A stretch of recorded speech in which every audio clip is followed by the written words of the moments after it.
Hello champions.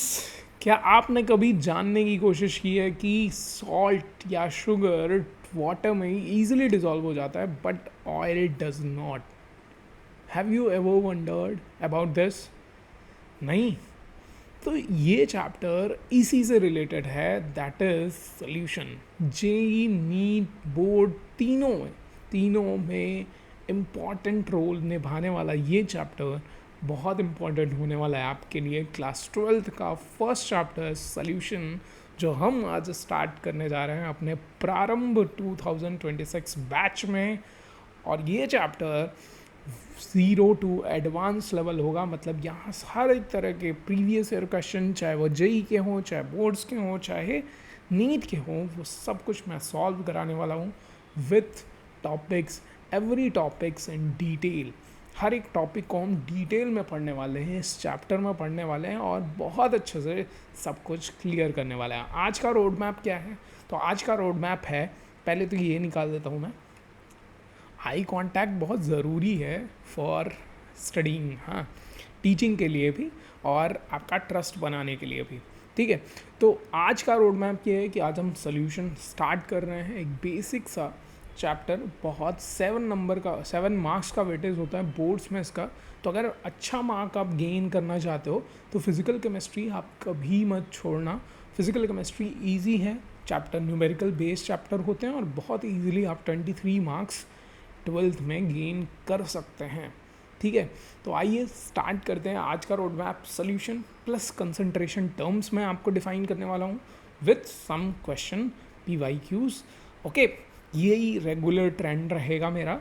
जब भी videos आएंगी आपको इन्फॉर्म कर दिया जाएगा, कम्युनिटी पोस्ट दे दी जाएगी सो दैट कि you will be prepared. Okay, चलिए तो स्टार्ट करते हैं हमारा प्यारा सा चैप्टर, फिजिकल केमिस्ट्री का प्यारा सा चैप्टर सोल्यूशन। चलिए, तो व्हाट इज सोल्यूशन? सोल्यूशन किसे कहेंगे?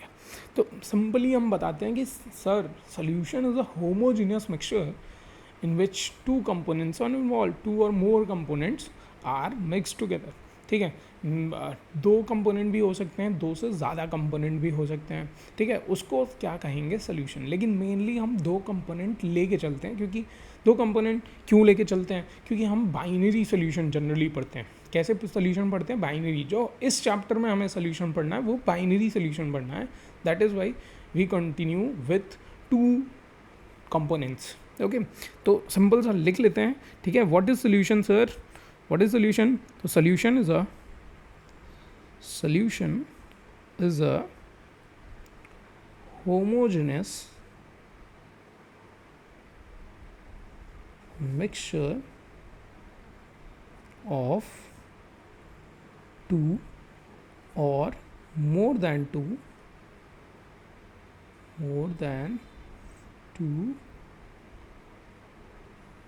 कंपोनेंट्स।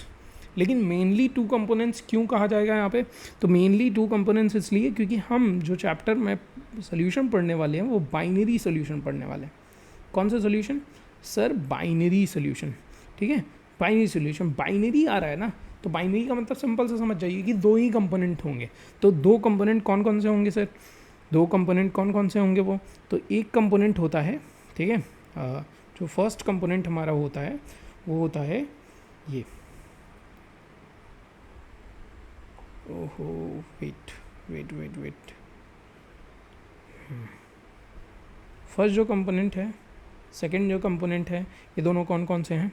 तो फर्स्ट कंपोनेंट होता है सॉल्यूट और दूसरा होता है सॉल्वेंट। ठीक है, क्लियर? सॉल्वेंट और सॉल्यूट यही दोनों कंपोनेंट्स होते हैं जिनको मिक्स करके मिक्सचर बना के, हमने बताया ना होमोजेनियस मिक्सचर। क्लियर होगा? होमोजेनियस मिक्सचर क्या होते हैं? यूनिफॉर्म कंपोजिशन जहाँ हो वो होमोजेनियस मिक्सचर कहलाते हैं। तो सोल्यूट, व्हाट इज सोल्यूट? अगर डिफाइन करना हो तो solute which is laser in amount, मतलब सोल्यूशन में जो लेसर अमाउंट में प्रेजेंट होता है उसको सोल्यूट कहते हैं, और जो लार्जर अमाउंट में प्रेजेंट होता है, लार्जर इन अमाउंट, उसको क्या कहते हैं? उसको कहते हैं सॉल्वेंट। क्लियर? तो सोल्यूट अगर डिफाइन करना होगा तो कैसे डिफाइन करेंगे सर? सोल्यूट अगर डिफाइन करना होगा तो हम डिफाइन करेंगे कि जो किस में रहता है भाई, किस में रहता है? हाँ, किस में रहता है, जो लेसर अमाउंट में रहेगा वो सोल्यूट होगा, और जो लार्जर अमाउंट में रहेगा वो सॉल्वेंट होगा। Is it clear now, is it clear? ठीक है, तो बाइनरी सोल्यूशन, अब 9 types of binary solution, total कितने टाइप ऑफ सोल्यूशन होते हैं? Total we have 9 types of binary solution. ठीक है, जो एनसीईआरटी में दिया हुआ है। ठीक है, लेकिन हमें यहाँ, हम ये जो चैप्टर पढ़ रहे हैं ना, ये लिक्विड सोल्यूशंस के बारे में पढ़ रहे हैं। किसके बारे में पढ़ रहे हैं? Liquid solution. यहाँ पे जनरली हमें लिक्विड सोल्यूशन के बारे में पढ़ना है। जब भी किसी का सोल्यूशन बताया जाए ना, लिक्विड सोल्यूशन, तो इसका जैसे यहाँ पे लिखा लिक्विड सोल्यूशन, तो लिक्विड सोल्यूशन का मतलब है कि यहाँ पे लिक्विड जो होगा वो हमेशा क्या होगा, सॉल्वेंट की तरह प्रेजेंट रहेगा। किसकी तरह प्रेजेंट रहेगा? एज अ सॉल्वेंट प्रेजेंट रहेगा। यानी ऐसे सोल्यूशन पढ़ने हैं जहाँ पे लिक्विड सॉल्वेंट हो, और सॉल्यूट क्या हो सकता है? Solute can be solid, solute can be liquid, solute can be gas. Okay, तो 9 टाइप्स ऑफ बाइनरी सोल्यूशन ऐसे ही होते हैं, क्योंकि we have three types of solute. हाँ, we have 3 types of solute. कौन कौन से? Solid, liquid and gas. ठीक है, and 3 types of solvent. Solvent भी तो 3 टाइप्स के हैं, सॉलिड, लिक्विड, गैस। तो ऐसे अगर बनाया जाए तो 9 टाइप्स ऑफ बाइनरी सोल्यूशन बन रहे हैं कि नहीं? बन रहे हैं ना। ठीक है, कैसे बनेंगे? Solid solution, solid liquid solution, solid gas solution. ठीक है, हो रहा है। Liquid solid solution, liquid solution, liquid gas solution, gas solid solution, gas liquid solution, gas solution. बन रहा है कि नहीं? 9 टाइप्स ऑफ बाइनरी सोल्यूशन बन रहे हैं ना। तो यही 9 types of binary solution present होते हैं, लेकिन इसमें से हमें पढ़ना क्या है? पढ़ना हमें केवल लिक्विड सोल्यूशन है। ठीक है, जिसमें liquid as a solvent present होगा। Is it clear now? आगे बढ़ें। नेक्स्ट है हमारा कि what is miscible liquids. Miscible और इमिसिबल लिक्विड, ये टर्म जो है मिसिबल और इमिसिबल लिक्विड, ये आएगा लिक्विड सोल्यूशंस में ही आता है। ठीक है, इसी चीज़ को जब हम सॉलिड इन लिक्विड सोल्यूशन के लिए रिप्रेजेंट करते हैं तो वहाँ सोल्यूबल इनसोल्यूबल आ जाता है। ठीक है, अब समझ गए होंगे आप कि इमिसिबल और मिसिबल क्या होंगे। मिसिबल मतलब 2 लिक्विड्स आपस में डिज़ोल्व हो जाए तो वो मिसिबल लिक्विड्स कहलाते हैं। आपस में एक दूसरे को डिज़ोल्व कर लें, जैसे अल्कोहल वाटर है, मिल्क वाटर है, ये सब मिक्स हो जाते हैं ना, तो ये क्या है? ये मिसिबल लिक्विड्स हैं। While oil and water, if you talk about oil and water, तो ऑयल एंड वाटर मिक्स नहीं होते। पहला क्वेश्चन मेरा स्टार्टिंग में यही था कि what if why salt and sugar dissolve in water but oil does not, क्योंकि ये एक दूसरे से मिसिबल नहीं होते हैं। ठीक है, एक दूसरे को डिजॉल्व नहीं कर पाएंगे। एक तो डेंसिटी का डिफरेंस है, क्लियर है, डेंसिटी का भी तो डिफरेंस है।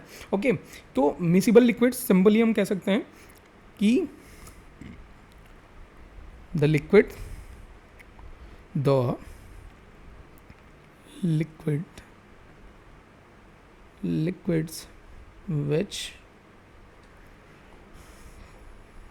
can't be dissolved in each other, जिनको which can be dissolved, ये मिसिबल है। can't be dissolved आएगा किसमें? can't be dissolved इमिसिबल में आएगा। which can be dissolved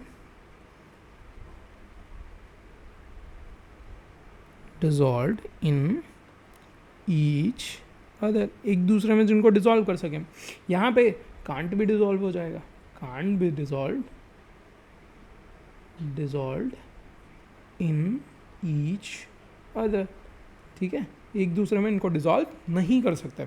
ठीक है, तो मिसिबल हो गया, जैसे ऑयल वाटर है तो वो इमिसिबल लिक्विड्स हैं, अल्कोहल वाटर है, इथेनॉल वाटर है, मिल्क वाटर है, ये सब क्या है? मिसिबल लिक्विड्स हैं। क्लियर है? इतना समझ में आ गया? कोई दिक्कत? चलिए, तो व्हाट इज़ लिक्विड सोल्यूशन? तो लिक्विड सोल्यूशन मैंने बताया कि लिक्विड सोल्यूशन मतलब liquid will be present as solvent present होगा। कैसे प्रेजेंट होगा सर? सॉल्वेंट यानी ज़्यादा अमाउंट में लिक्विड प्रेजेंट होगा। तो इसके बेसिस पे 3 टाइप्स ऑफ लिक्विड सोल्यूशन बनते हैं। कौन कौन से 3 types of solution? Solid in liquid solution, ठीक है, solid in liquid solution, liquid in liquid solution, gas in liquid solution बनेंगे कि नहीं? ये तीन टाइप का सोल्यूशन बनेंगे। ठीक है, सॉलिड इन लिक्विड सोल्यूशन का एग्जाम्पल बता दीजिए, क्या होगा example solid in liquid solution का? बताइए, जल्दी बताइए, क्विक, क्या होगा सॉलिड इन लिक्विड सोल्यूशन का बहुत सारे एग्जांपल है भाई, सॉल्ट प्लस वाटर, ठीक है, रसना प्लस वाटर, रसना पीते हैं आप, रसना प्लस वाटर पहले आता था, ठीक है, Rasna plus water, sugar plus water, ठीक है, शुगर प्लस वाटर, ये सब क्या है, salt, solid in liquid solution के एग्जांपल हैं, क्योंकि यहाँ पे लिक्विड लिक्विड क्या है, वाटर, वाटर ज़्यादा अमाउंट में प्रेजेंट रहेगा, सॉल्ट और शुगर ये कम अमाउंट में प्रेजेंट रहेंगे। Okay, liquid in liquid solution, liquid in solution का एग्जांपल क्या है भाई, ethanol and water, ethanol plus water, और क्या हो जाएगा, milk water, milk plus water, ये मिक्स हो रहे हैं ना, ठीक है, मिक्स हो जाते हैं, तो ये मिल्क वाटर हो गया। और भी बहुत सारे लिक्विड्स हैं जो आपस में क्या हो जाएंगे, मिक्स हो सकते हैं, वाटर में मिक्स हो सकते हैं, ठीक है। Gas in liquid solution, gas in liquid solution का एग्जांपल क्या हो जाएगा, carbon dioxide in flavoured liquid, flavoured liquid में, ठीक है, कार्बन डाइऑक्साइड क्या किया जाता है, मिक्स किया जाता है, क्या करने के लिए, कोल्ड ड्रिंक्स में, कहाँ यूज़ किया जाता है, कोल्ड ड्रिंक्स में यूज़ किया जाता है ना, कोल्ड ड्रिंक्स में, ठीक है। तो gas in liquid, oxygen dissolve होता है वाटर में, नॉर्मल वाटर, ठीक है, हम कहते हैं ना फिश जो होती है वो ऑक्सीजन कैसे इनहेल करती है या एक्सेल करती है, इनहेल करती है, तो वो कैसे, क्योंकि ऑक्सीजन डिजॉल्व होता है वाटर में। और यहीं पे इसी चैप्टर में ये रीज़न आपको मिलेगा कि वाई फिश या जितने भी एक्वेटिक एनिमल्स होते हैं वो वार्म वाटर से ज़्यादा जैसे कोल्ड वाटर में रहना पसंद करते हैं, ठीक है। दे वांट कि कोल्ड वाटर रहे, वार्म वाटर ना रहे, गर्म पानी में आप नहीं है, मतलब बहुत ज़्यादा हीट जहाँ होगी उस वाले पानी में वो नहीं रह सकते, ठीक है। उसका रीज़न है ये ऑक्सीजन डिज़ोल्व होता है वाटर में, ठीक है। वाटर हीट होगा तो ऑब्वियस सी बात है डिजोल्यूशन, वो डिज़ोल्व कम होगा। ये सारी चीज़ें हम डिस्कस करेंगे आगे, इस चैप्टर में ही डिस्कस करना है, ठीक है। Clear, applications of Henry's law, ठीक। चलिए, टॉपिक मैं बता दे रहा हूँ इसलिए क्योंकि नेक्स्ट लेक्चर में ही हम हेनरीज लॉ हो सकता है डिस्कस करें, वहाँ पे आपका प्रेजेंट होना बहुत ज़्यादा ज़रूरी होगा। चलिए, इतना समझ में आ गया। तो लिक्विड सोल्यूशन आ गया, सॉलिड इन लिक्विड सोल्यूशन पूछता है कोई तो क्या बताएंगे, ऐसा सोल्यूशन जिसमें solid as a solute present हो and liquid as a solvent present हो, जिसका सोल्यूशन होगा वही सॉल्वेंट होगा। Okay, is it clear now, miscible liquid, immiscible liquid सब क्लियर हो गए। चलिए आगे बढ़ते हैं, नेक्स्ट है कंसंट्रेशन टर्म्स। अब यहाँ से चीज़ें स्टार्ट होती हैं कि कंसंट्रेशन टर्म्स क्या होते हैं। जब भी हम सोल्यूशन बनाते हैं, ठीक है, solution, wait a minute, solution बनाते हैं तो सोल्यूशन में सॉल्यूट और सॉल्वेंट ये दोनों प्रेजेंट हैं, ठीक है। अब सॉल्यूट पर लीटर सॉल्यूट में या पर ग्राम सॉल्यूट में, सॉल्वेंट में, पर ग्राम सॉल्वेंट या पर लीटर सॉल्वेंट में कितना अमाउंट सॉल्यूट का डिज़ोल्व किया गया है, इसी को हम कंसंट्रेशन बोलते हैं, ठीक है। एक मान लीजिए हमने वाटर लिया, अब 100 ml वाटर लिया है, 100 ml वाटर में हमने 10 ग्राम ऑफ शुगर डिज़ोल्व कर दिया, ठीक है। तो ये जो क्वांटिटी हम बता रहे हैं ना, ठीक है, कि पर ml ऑफ वाटर या पर ml ऑफ सॉल्वेंट या पर ग्राम ऑफ सॉल्वेंट में कितना ग्राम ऑफ सॉल्यूट डिज़ोल्व है, यही पता करना परसेंटेज टर्म में, या कुछ टर्म्स ऐसे दिए हैं जिनमें पता करना ही क्या कहलाता है, कंसंट्रेशन टर्म कहलाता है। तो हम कंसंट्रेशन पता कर रहे हैं लेकिन कुछ टर्म्स में पता करते हैं, कुछ अलग अलग टर्म्स दिए गए हैं। जैसे पहला टर्म तो यही है, percentage by mass, percentage by mass, ठीक है, इसको W/W भी कहते हैं, ठीक है। दूसरा कंसंट्रेशन टर्म होता है percent by mass by volume, percentage mass by volume, ठीक है, परसेंटेज मास बाई वॉल्यूम, ठीक है। तो यह आएगा परसेंट, W/V से इसको रिप्रेजेंट किया जाता है, ठीक है। तीसरा टर्म है परसेंटेज बाई वॉल्यूम कहते हैं इसको, ठीक है, परसेंटेज बाई वॉल्यूम, ठीक। ये कैसे, परसेंट V/V कहा जाता है, इसको रिप्रेजेंट किया जाता है, परसेंट V/V से रिप्रेजेंट किया जाता है। चौथा कंसंट्रेशन टर्म है मोलैरिटी, मोलैरिटी को रिप्रेजेंट करते हैं कैपिटल M से रिप्रेजेंट करते हैं, ठीक है।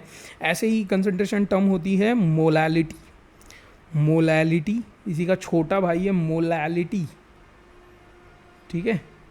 मोलैलिटी कैपिटल स्मॉल m से रिप्रेजेंट किया जाता है। किससे रिप्रेजेंट करते हैं, स्मॉल m से। मोलैलिटी है, देखो ये मोलैरिटी है, ये मोलैलिटी है, ठीक है। छठवां कंसंट्रेशन टर्म होता है मोल फ्रैक्शन, ठीक है, मोल फ्रैक्शन। मोलैलिटी और मोलैरिटी का एक चचेरा भाई भी है जिसका नाम है नॉर्मैलिटी, ठीक है। क्या नाम है, नॉर्मैलिटी है, नॉर्मैलिटी, कैपिटल N से रिप्रेजेंट किया जाता है इसको, ठीक है। ये कुछ कंसंट्रेशन टर्म्स हैं जो हमें यहाँ, एक और आता है कंसंट्रेशन टर्म और NCERT में भी दिया है, कभी कभी क्वेश्चन पूछे जाते हैं उससे, पार्ट्स पर मिलियन, ppm, ठीक है, उससे भी कभी कभी क्वेश्चन आते हैं, वो भी मैं बताऊँगा। तो लिख लेते हैं 8 ppm, पार्ट्स पर मिलियन भी होता है, पार्ट्स पर बिलियन भी होता है। बहुत कम अमाउंट के लिए ये यूज़ किया जाता है, बहुत कम अमाउंट ऑफ कंसंट्रेशन के लिए। जैसे डस्ट पार्टिकल्स हैं, अब एयर में बहुत सारे डस्ट पार्टिकल्स प्रेजेंट होंगे, ठीक है। तो अब एयर की कोई 100 वॉल्यूम का स्ट्रेंथ नहीं होगा ना एयर में, तो आप 100 वॉल्यूम नहीं लेके चलोगे ना, आप मिलियन लेके चलोगे कि 1 मिलियन एटम्स में कहीं एक एटम प्रेजेंट था, ठीक है। तो ऐसे कंसंट्रेशन निकालोगे ना, ठीक है, समझ में आ रही बात। तो ये चीज़ आती है, तो ये कंसंट्रेशन टर्म्स है। अब 1 बाई 1 करके एक एक कंसंट्रेशन टर्म हम यहाँ समझते हैं। तो पहला कंसंट्रेशन टर्म है, यहाँ दूसरा लिख दिया गया है। पहला कंसंट्रेशन टर्म हमारे लिए है percent by mass, percent by mass, ठीक है, परसेंटेज बाई मास, या इसी को क्या कहते हैं भाई, परसेंट W बाई W, ठीक है। तो परसेंट W बाई W किसके लिए निकाला जाएगा, ऐसे सोल्यूशन के लिए जिसमें सॉलिड ही हो, ठीक है, यानी सॉलिड्स हो, यानी मास दिया हो किसका, सोल्यूशन का भी और सॉल्यूट का भी, ठीक है। तो हम जब भी परसेंट बाई मास निकालते हैं, तो परसेंट बाई मास निकालने के लिए हम निकालते हैं मास of solute, mass of solute upon mass of solution into 100। जैसे आप टोटल करते हो ना कि अपना परसेंटेज निकालना होता है, अपने मार्क्स का परसेंटेज निकालना होता है, तो क्या करते हैं, कितना आपने पाया, कितना आपको मिला, कितना टोटल मार्क्स थे और अपॉन 100, तो वही कितना आपने सोल्यूट डिजोल्व किया, क्योंकि हम सोल्यूट की कंसंट्रेशन पता करना है, ठीक है, कि सोल्यूट कितना अमाउंट में है, कितना परसेंट में है, तो टोटल सोल्यूशन कितना है और मल्टीप्लाई 100 कर दे रहे हैं, ठीक है। तो ये फॉर्मूला हो जाता है किसका, परसेंटेज बाई मास का, यानी W बाई W का, ठीक है। अब यहाँ टर्म आता है कि ये कहाँ लगेगा।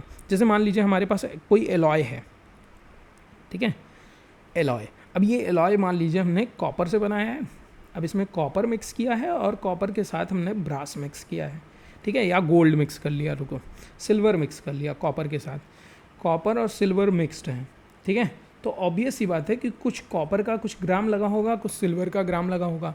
अब दोनों का जो सोल्यूशन बनाया गया, ठीक है, homogeneous solution, alloy is a homogeneous mixture, ठीक है। तो ये जो सोल्यूशन बनाया गया, ये मान लीजिए 100 ग्राम का हो गया, कितने ग्राम का, 100 ग्राम का, इसके 45 ग्राम लगे, इसके 55 ग्राम लगे, ठीक है। तो ये पूरा मास ऑफ सोल्यूशन आ गया। अब हमको अगर कॉपर का परसेंट निकालना है तो मैं क्या करूँगा, मास ऑफ, इसको सोल्यूट मान लूँगा, कॉपर को क्या मान लूँगा, सोल्यूट, ठीक है। कॉपर सोल्यूट माना क्योंकि कम अमाउंट में यही है, तो कॉपर सोल्यूट हुआ, और कॉपर अपॉन 100 मल्टीप्लाई 100, यानी 45% कॉपर प्रेजेंट होगा पूरे सोल्यूशन में। समझ में आया।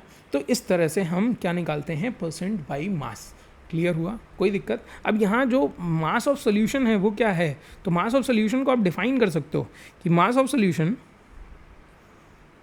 For this case mass of solution is equal to mass of solute plus mass of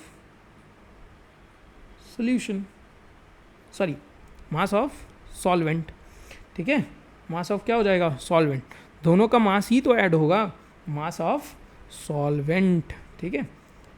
wait a minute, mass of solvent, okay, कोई दिक्कत परेशानी किसी को नहीं है, ठीक है। तो मास ऑफ सोल्यूट का मास और सॉल्वेंट का मास, यही ऐड कर दिया, मास ऑफ सोल्यूशन आ जाएगा, ठीक है। तो यहाँ पे अब बात आती है कुछ टर्म्स की, ये W बाई W टर्म है, ठीक है, और ये जो होता है ये टेम्परेचर इंडिपेंडेंट होता है। ये जो कंसंट्रेशन टर्म है ये टेम्परेचर इंडिपेंडेंट होते हैं, वाई, ठीक है, क्यों होते हैं? क्योंकि यहाँ पे मास, कभी भी मास डिपेंड नहीं करता टेम्परेचर पे, ठीक है। मास नहीं डिपेंड करता, वॉल्यूम डिपेंड करता है टेम्परेचर पे। वॉल्यूम में अगर मास में अगर चेंजेस करोगे तो वॉल्यूम में चेंजेस आते हैं, लेकिन कभी भी टेम्परेचर में चेंजेस करने पे, ठीक है, टेम्परेचर में चेंजेस, गलत बोल गया मैं, टेम्परेचर में चेंजेस करने पे वॉल्यूम में चेंजेस आते हैं, बट टेम्परेचर चेंज करने पे मास में कोई चेंज नहीं आता है। क्लियर? वॉल्यूम में तो चेंज आएगा, आप टेम्परेचर बढ़ाओगे तो लिक्विड से गैस में बढ़ेगा, गैस में चेंज होगा तो गैस का वॉल्यूम ज़्यादा होता है in comparison to liquid. Clear? Okay, तो ये चीज़, तो टेम्परेचर इंडिपेंडेंट होते हैं। ये कौन इंडिपेंडेंट होता है? टेम्परेचर। जितने मास वाले कंसंट्रेशन टर्म आएंगे, ठीक है, W/W वाले टर्म आएंगे, वो सब टेम्परेचर इंडिपेंडेंट होंगे, क्योंकि मास डिपेंड नहीं करता टेम्परेचर पे। कोई दिक्कत परेशानी? ठीक है। अब कुछ एग्जाम्स में क्या किया जाता है, एक निमोनिक यूज़ किया जाता है।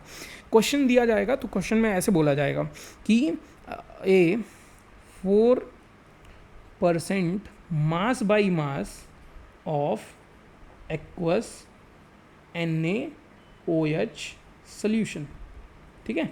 अब इसको कैसे, अब ये टर्म दे दिया गया, बच्चे सबसे ज़्यादा यही कंफ्यूज होते हैं कि इसको कैसे पढ़ा जाए, इसको समझा कैसे जाए, इसको क्या लिखेंगे, किस तरह लिखेंगे इसको, ठीक है। तो जब भी इस तरह का लिखा रहे 4% मास बाई मास या W/W, यहाँ पे चेंज कर देता हूँ मैं, W/W लिख दिया जाए, ठीक है, % W/W of aqueous solution aqueous NaOH solution. तो एक्वस का मतलब आप समझ गए कि क्या है वाटर होगा, ठीक है, और NaOH लिखा है। तो जब भी इस तरह का क्वेश्चन आए तो इसको पढ़ते कैसे हैं, लिख लीजिए। इसको पढ़ा जाता है ऐसे कि 4 ग्राम, जितना % दिया है वो ग्राम में, 4 ग्राम ऑफ जो सोल्यूशन है, किसका सोल्यूशन बना है, NaOH का, तो 4 ग्राम ऑफ NaOH डिजॉल्व होगा, ठीक है, डिजॉल्व होगा किसमें, इन 100 ग्राम ऑफ किसमें, वाटर में, ठीक है। 100 ग्राम क्यों लिया, क्योंकि % यहाँ दिया है ना, तो % निकाला गया है, मतलब वो 100 में ही तो निकाला गया होगा। समझ में आ रही बात? तो यहाँ पे 100 gram of water, 100 gram of solution में डिजॉल्व होगा, वाटर में नहीं लिखेंगे, सोल्यूशन में डिजॉल्व होगा, ठीक है। अच्छा, ये गलती मैंने कर दी, आप मत करिएगा। 100 ग्राम ऑफ सोल्यूशन में डिजॉल्व होगा। अगर वाटर में पूछा जाए कि वाटर कितना वाटर में डिजॉल्व है, तो देख लो, अभी बताया है कि सोल्यूशन का, ठीक है, यहाँ पे बताया है कि मास ऑफ सोल्यूट और मास ऑफ सॉल्वेंट दोनों मिला के तब सोल्यूशन बनता है। तो अगर 100 ग्राम ऑफ सोल्यूशन है, 4 ग्राम ऑफ सोल्यूट है, तो सॉल्वेंट कितना होगा सर, बता दीजिए जल्दी, कितना होगा। अगर ये 100 ग्राम है, ठीक है, ये 100 ग्राम डायरेक्टली लिख रहा हूँ, और ये 4 ग्राम है, तो ये कितना होगा, ये 96 ग्राम होगा तभी, यानी कि वाटर का यहाँ पे अमाउंट 96 ग्राम होगा। समझ में आ रही बात? कितना ग्राम होगा, 96 ग्राम। यानी कि अगर दूसरे पेज में मैं समझाऊँ तो सिंपल सा समझो कि जब भी ऐसा लिखा हो कि 4% W/W, इसका मतलब हम समझेंगे 4% W/W का मतलब क्या समझेंगे कि 4 ग्राम ऑफ, ठीक है, NaOH डिज़ोल्व है कितने में, 100 ग्राम ऑफ सॉल्यूशन में। लेकिन अगर यही चीज़ सॉल्वेंट के टर्म में लिख दी जाए तो 400 में से 4 क्या कर देंगे, माइनस, 96 ग्राम ऑफ सॉल्वेंट में डिज़ोल्व होगा कि नहीं, क्योंकि यहाँ मास है ना, मास तो कंजर्व्ड रहता है। समझ में आ रही बात? मास क्या रहता है, कंजर्व्ड रहता है, इसलिए ये सिचुएशन आएगी। तो 100 ग्राम ऑफ टोटल सोल्यूशन का मास कितना है, 100 ग्राम, उसमें 4 ग्राम क्या है, सोल्यूट, तो 96 ग्राम क्या होगा, सॉल्वेंट। समझ में आया? क्लियर हुई बात? नेक्स्ट हमारा कंसंट्रेशन टर्म है ये, इसको मिटा देता हूँ, सेकंड वाला क्या था, तो सेकंड था हमारा percentage W/V, that is percentage mass by volume, ठीक है, मास बाई वॉल्यूम। क्लियर? तो परसेंटेज मास बाई वॉल्यूम, ये कैसे निकालेंगे, तो ये निकालेंगे मास ऑफ सोल्यूट, इस बार मास ऑफ क्या लेना है, सोल्यूट लेना है, यानी जो डिजॉल्व किए हो उसका mass, upon volume of solution multiply 100। मैं शॉर्ट फॉर्म में लिख दे रहा हूँ, एग्जाम में शॉर्ट फॉर्म नहीं चलता है, याद रखिएगा। बोर्ड एग्जामिनेशन में ऐसे शॉर्ट फॉर्म नहीं चलते, ठीक है। तो मास of solute upon volume of solution into 100। अब यहाँ क्या लिखा जाएगा, मास लिखा जाएगा, यहाँ पे क्या लिखा जाएगा, यहाँ पे ग्राम, यहाँ पे वॉल्यूम लिखा जाएगा, और वॉल्यूम भी किस में लिखते हैं, ml में लिखते हैं, ठीक है। यहाँ पे मास जो लिखेंगे वो किस में लिखेंगे, ग्राम में लिखेंगे। हमेशा याद रखिए इसकी सबसे छोटी यूनिट ली जाती है, यानी अगर इसका यूनिट निकलेगा, ठीक है, अगर ये यूनिट की बात करें तो यूनिट यहाँ पे क्या आएगा, ग्राम पर ml, ठीक है। लेकिन वैसे भी आप ये यहाँ तो परसेंट की बात कर रहे हैं तो G अपॉन ml, ये ml ही लेते हैं, याद रखिएगा, ठीक है। वॉल्यूम किस में लेंगे, मिलीलीटर में, ओके। तो यहाँ पे अगर इसी तरह से ये लिख दिया जाए, फिर से वही चीज़ कि परसेंट W/V का निमोनिक बनाया जाए ऐसे कि 10% W/V of aqueous solution of CH3COOH, ठीक है, aqueous solution of CH3COOH, CH3COOH का एक्वस सोल्यूशन है, इसका निमोनिक बना के दिखाइए, ठीक है। इसको क्या समझेंगे, क्या लिखेंगे, तो मैंने क्या था, परसेंट हटाना है, उसके आगे ग्राम लगाना है, तो 10 ग्राम ऑफ क्या, CH3COH जो हमारा सोल्यूट है वो डिज़ोल्व होगा, इज़ डिज़ोल्व्ड इन कितने में भाई, हाँ परसेंट हटाए हो ना तो हमेशा क्या लगाओगे, 100। अब यहाँ क्या है, W/V लिखा है, तो मतलब जो सोल्यूशन होगा वो ml में होगा, तो ml ऑफ सोल्यूशन, समझ में आया। तो इसको क्या पढ़ेंगे, 10% W/V को क्या पढ़ेंगे कि 10 ग्राम ऑफ सोल्यूट डिजॉल्व होगा 100 ml ऑफ सोल्यूशन में। यहाँ क्या पढ़ रहे थे कि 10 ग्राम ऑफ उतना ग्राम ऑफ सोल्यूट डिजॉल्व होगा 100 ग्राम ऑफ सोल्यूशन में, यहाँ ml ऑफ सोल्यूशन में। समझ में आई बात, समझ में आया, कोई दिक्कत परेशानी किसी को नहीं है। अब यहाँ पे अगर पूछ रहा है कि सॉल्वेंट का मास बताओ, तो सॉल्वेंट के मास निकालने के लिए हमें चाहिए होगी डेंसिटी, क्या चाहिए होगा, डेंसिटी चाहिए होगी। समझ में आ रही बात, समझ में आ रहा है, ठीक है। तो डेंसिटी अगर मिल जाएगी तो यहाँ पे भी निकल सकता है volume of mass of solvent, यहाँ पे भी हम फाइंड आउट कर सकते हैं। समझ में आया, कोई दिक्कत परेशानी किसी को, ये चीज़ समझ में आई, निमोनिक समझ में आया, ठीक है। तो कहीं भी ये टर्म्स आते हैं, बहुत पूछे जाते हैं, बहुत ज़्यादा एग्जाम्स में क्वेश्चन में ही दिया होता है। बच्चे क्या करते हैं, क्वेश्चन पढ़ते हैं तो समझ ही नहीं पाते, ये क्या लिखा है, ये कैसे सॉल्व करूँ, इसको कैसे समझूँ। तो इसको समझना ऐसे ही है, इतना ही है समझना, ठीक है। चलिए अब आ जाते हैं मोलैरिटी, ठीक है। अब कहाँ जाते हैं, molarity term, volume by volume भी है, यहाँ पे, ठीक है। बता ही देता हूँ वॉल्यूम बाय वॉल्यूम को, यहीं साइड में बता देता हूँ। देखिए तो परसेंट वॉल्यूम बाय वॉल्यूम क्या आएगा, परसेंट वॉल्यूम बाय वॉल्यूम आएगा वॉल्यूम ऑफ सोल्यूट, ठीक है, volume of solute upon volume of, ठीक है, वॉल्यूम ऑफ सोल्यूशन मल्टीप्लाई 100, ठीक है। अब यहाँ पे निमोनिक क्या बनेगा, यहाँ पे भी निमोनिक यही बनेगा कि अगर 4% वॉल्यूम बाय वॉल्यूम दिया है, इसका मतलब क्या है, 4 ml ऑफ सॉल्यूट, ठीक है, 4 ml ऑफ सॉल्यूट डिजॉल्व होगा किस में, इज डिजॉल्व्ड इन कितना, 100 ml of solution, 100 ml of solution में क्या होगा, डिजॉल्व होगा। समझ में आ रही बात, समझ में आ रहा है, ठीक है। तो ये percent volume by volume, percent V/V आ जाता है, या परसेंट बाई मास लिखा हो तो भी उसको परसेंट वॉल्यूम बाय वॉल्यूम ही पढ़ेंगे। समझ में आया, कोई दिक्कत परेशानी किसी को नहीं है। चलिए ठीक है, अब आ जाते हैं मोलैरिटी पे। व्हाट इज़ मोलैरिटी, ठीक है। अब मोलैरिटी समझने के लिए आपको मोल्स पता होने चाहिए।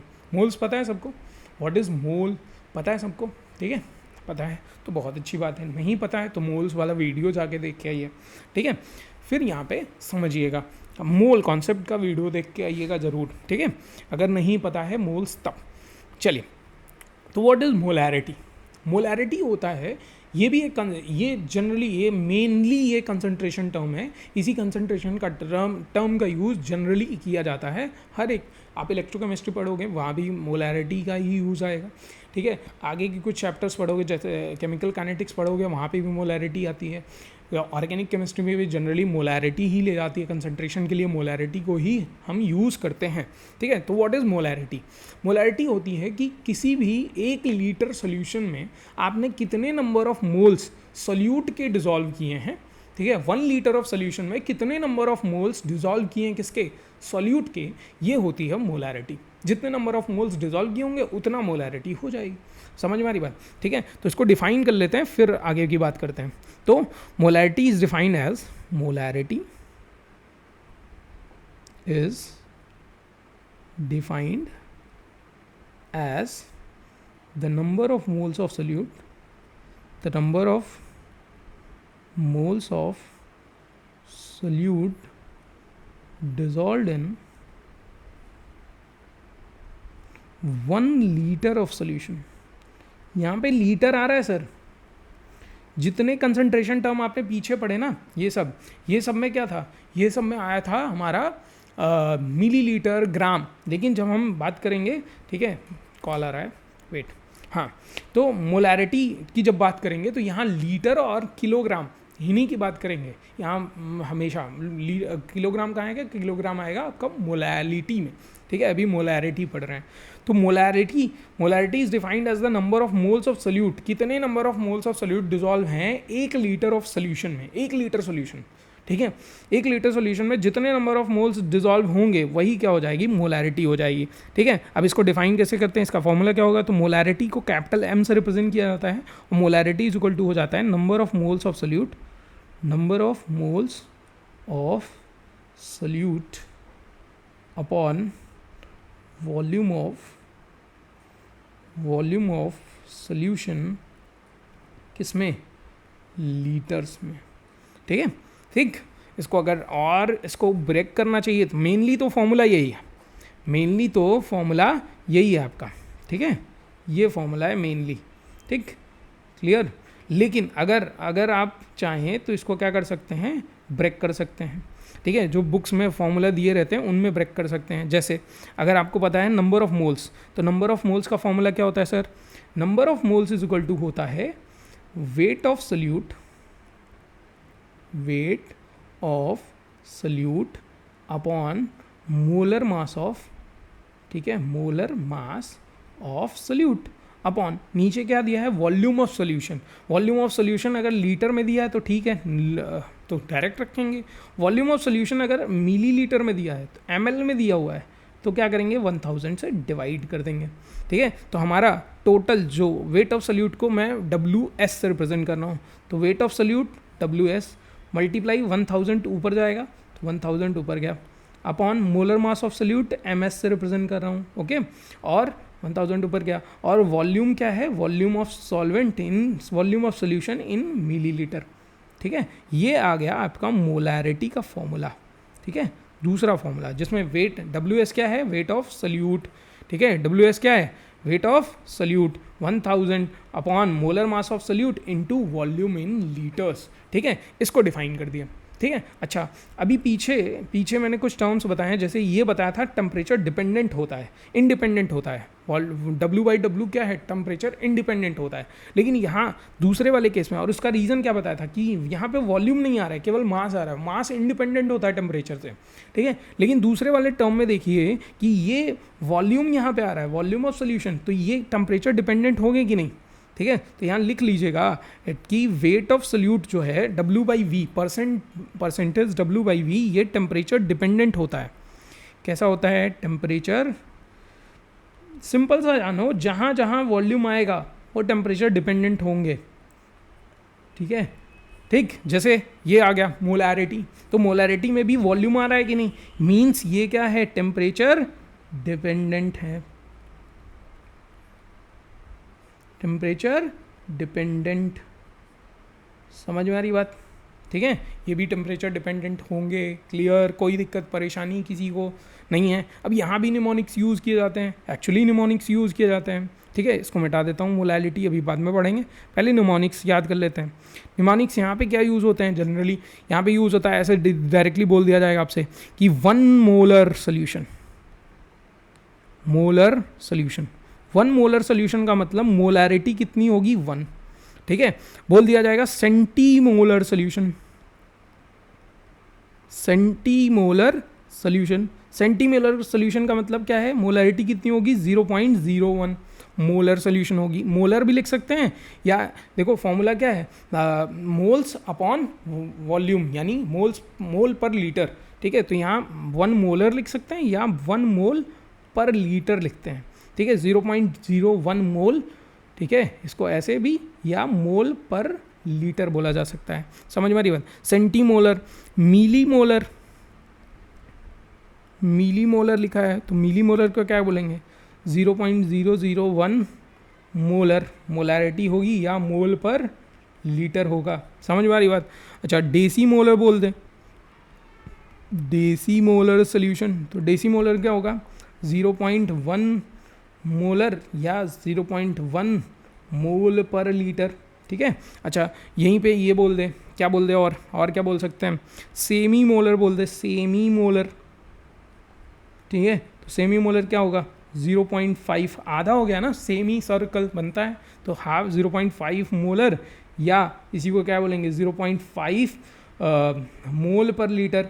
यानी कि यहाँ जो भी ये टर्म्स आ रहे हैं, इस m का मतलब क्या है, इस m का मतलब सीधा है, जैसे 0.5 m के लिखा है, इसका मतलब क्या है कि 0.5 मोल्स ऑफ सल्यूट जो होगा ये डिजॉल्व होगा कितने, 1 लीटर ऑफ सोल्यूशन में। ठीक है, समझ में आ रही बात, ये कितने में डिजॉल्व होगा, 1 लीटर ऑफ सोल्यूशन में। m का मतलब सीधा है, इतना है m का मतलब, जैसे यहाँ W/V का परसेंटेज मतलब बन रहा था, वैसे यहाँ m का मतलब क्या है, इतना है। समझ में आई बात, कोई दिक्कत परेशानी है किसी को, नहीं है। चलिए, तो मोलैरिटी समझ गए। यूनिट क्या होती है, यूनिट तो यहीं लिख देता हूँ मैं, तो यूनिट होती है इसकी मोल, मोलर भी लिखते हैं, ठीक है, या यूनिट लिखते हैं मोल पर लीटर। ठीक है, दोनों चीज़ें लिखते हैं, टेम्परेचर डिपेंडेंट होता है। अच्छा, नोट पॉइंट क्या है, तो नोट पॉइंट एक थर्मोडायनेमिक्स का, एक जनरली जेई में पूछा जाता है, जेई में आया हुआ सवाल है। थर्मोडायनेमिक्स अगर आपने पढ़ी है, ठीक है, थर्मोडायनेमिक्स आपने अगर पढ़ी है तो उसमें एक प्रॉपर्टी होती थी एक्सटेंसिव और इंटेंसिव प्रॉपर्टी। ठीक है, एक्सटेंसिव और कौन सी, इंटेंसिव प्रॉपर्टी। पढ़ा है, सबने पढ़ा है, सब लोग पढ़ा है, फिर से कॉल आ रहा है, हाँ ठीक है। एक्सटेंसिव और इंटेंसिव प्रॉपर्टी पढ़ी है कि नहीं, सबने पढ़ी। चलिए, तो एक्सटेंसिव प्रॉपर्टी क्या होती है और इंटेंसिव प्रॉपर्टी क्या होती है, बता दीजिए। तो कमेंट करिए, तुरंत पॉज करिए, कमेंट करिए, एक्सटेंसिव प्रॉपर्टी और इंटेंसिव प्रॉपर्टी।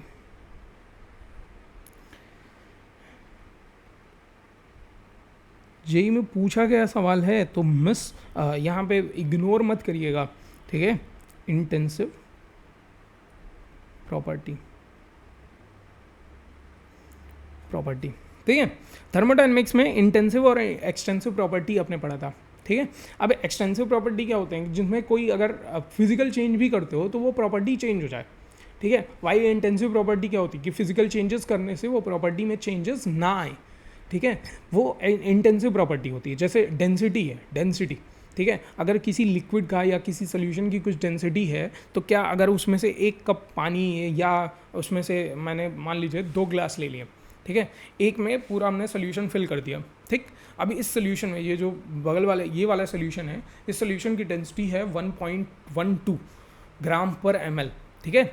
अब इस सोल्यूशन को मैंने इस आधा ग्लास इधर ट्रांसफ़र कर दिया, दूसरे वाले ग्लास में ट्रांसफ़र कर दिया, आधे ग्लास इसमें दोनों में हैं, क्या अब डेंसिटी आधी हो जाएगी, नहीं ना, डेंसिटी तो वही रहेगी, सोल्यूशन तो वही है, ठीक है, दोनों जगह सोल्यूशन वही है, तो डेंसिटी तो वही रहेगी। तो वो होती है इंटेंसिव प्रॉपर्टी, मतलब फिजिकल चेंजेस करने पे कोई उसमें चेंज ना आए, उसकी प्रॉपर्टी में चेंज ना आए, ठीक है, वो इंटेंसिव प्रॉपर्टी होती है। तो यहाँ पे वही चीज़ बतानी थी कि जितने भी ये होते हैं, कौन से, क्या, जितने भी कंसंट्रेशन टर्म्स होते हैं,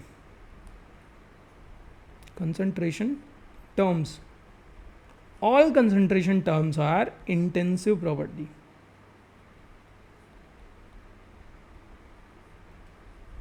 क्या होते हैं, इंटेंसिव, मतलब चेंज नहीं होंगे, ठीक है, कोई फिजिकल चेंज करने पे चेंज नहीं होंगे, इंटेंसिव प्रॉपर्टी होती है। क्वेश्चन फॉर यू, आपके लिए क्वेश्चन क्या है, आपके लिए अभी का क्वेश्चन है कि अगर अभी हमने पढ़ा है मोलैरिटी, ठीक है, हमने पढ़ा है मोलैरिटी, हमने कह दिया कि मेरे पास एक सोल्यूशन है, ठीक है, ये बहुत ख़राब बन गया, ठीक है, लेकिन चलो फिर से बना लेते हैं।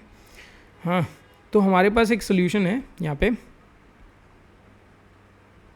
ठीक है, एक सोल्यूशन यहाँ पे ले लिया मैंने।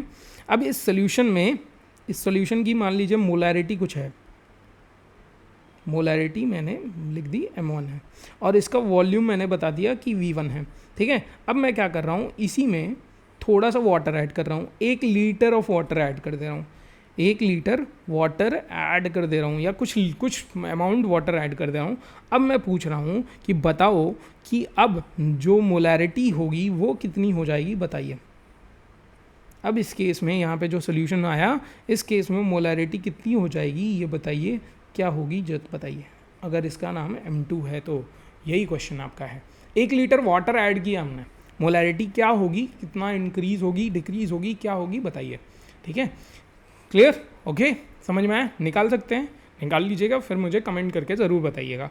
पहले तो ये बताइएगा कि इंक्रीज होगी मोलैरिटी की डिक्रीज होगी, ठीक है। दूसरा ये बताइएगा कि कितनी आएगी, इस टर्म में ही, इन्हीं टर्म्स में निकालिए कितना आएगा, ठीक है। चलिए next, mole fraction. Mole fraction से पहले मैं मोलैलिटी आपको डिफाइन कर देता हूँ, ठीक है।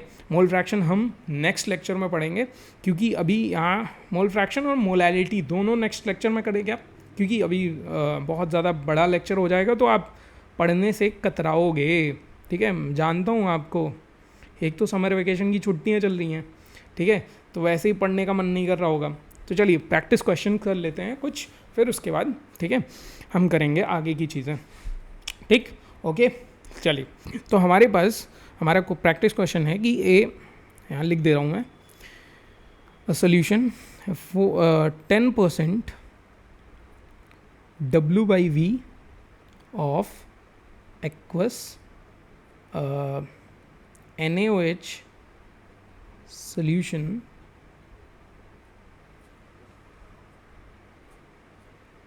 solution is present in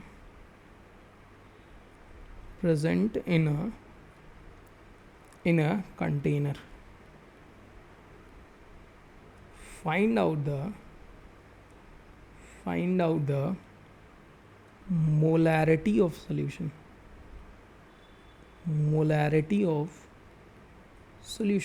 find करिए, ठीक है, फाइंड आउट करो, जल्दी फाइंड आउट करो।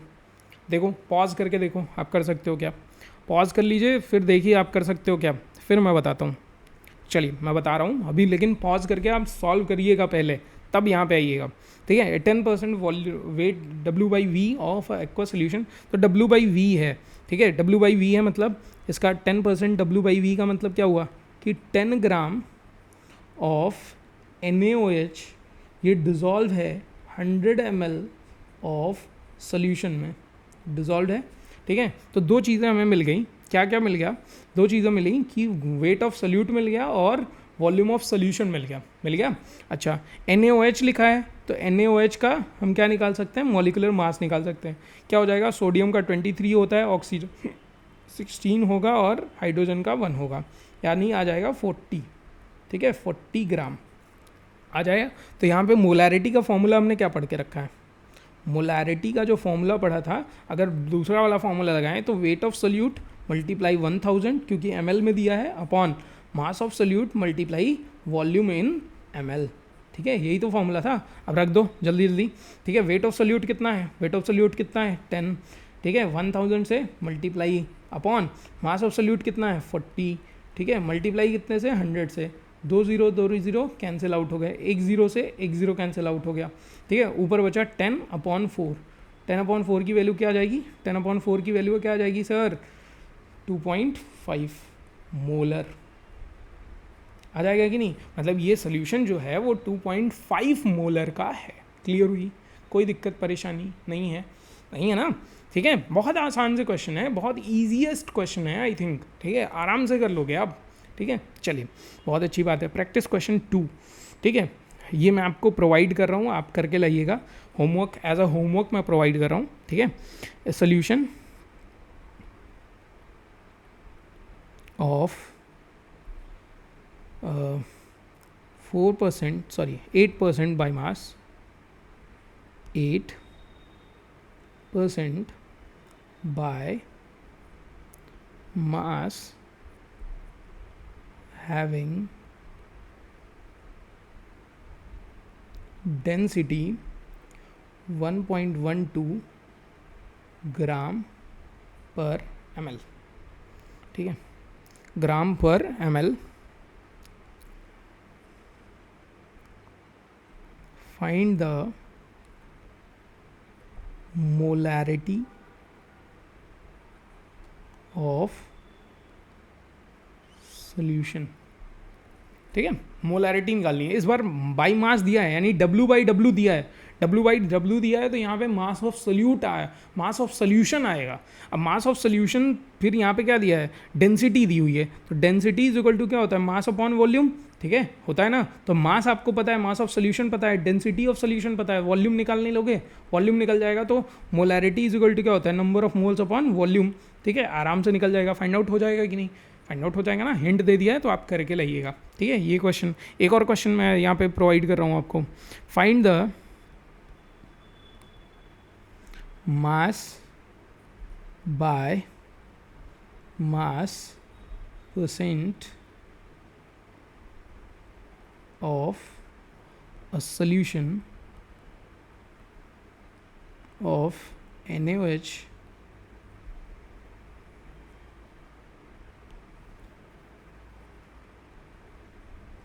of NaOH, aqueous NaOH having concentration semi molar. ठीक है, सेमी मोलर कंसंट्रेशन है और आपको मास बाय मास परसेंट निकालना है। तो सेमी मोलर रखा हूँ, यानी मोलैरिटी दी है, मोलैरिटी दी है, वेट ऑफ ठीक है, आपको क्या क्या दिया है, वॉल्यूम सेमी मोलर दे दिया, तो यानी 0.5 मोल्स किस में डिजॉल्व होंगे, कितने 1 लीटर में डिजॉल्व होंगे। ठीक है, आपको मास बाय मास परसेंट निकालना है, तो वॉल्यूम ऑफ सॉल्यूशन मिला है। ठीक है, डेंसिटी यहाँ पे डिफाइन करने की ज़रूरत है, तो डेंसिटी ऑफ सॉल्यूशन इज 0.6 नहीं, ज़्यादा लेते हैं। ठीक है, 1.4 ग्राम पर ml, ये दिया हुआ है डेंसिटी। अब आपको मास बाय मास परसेंट यहाँ से निकालना है। ओके, चलिए फिर हम नेक्स्ट लेक्चर में मिलेंगे एपिसोड 2 में, जहाँ पे मैं आपको डिफाइन करूँगा मोलैरिटी, व्हाट इज़ मोलैरिटी।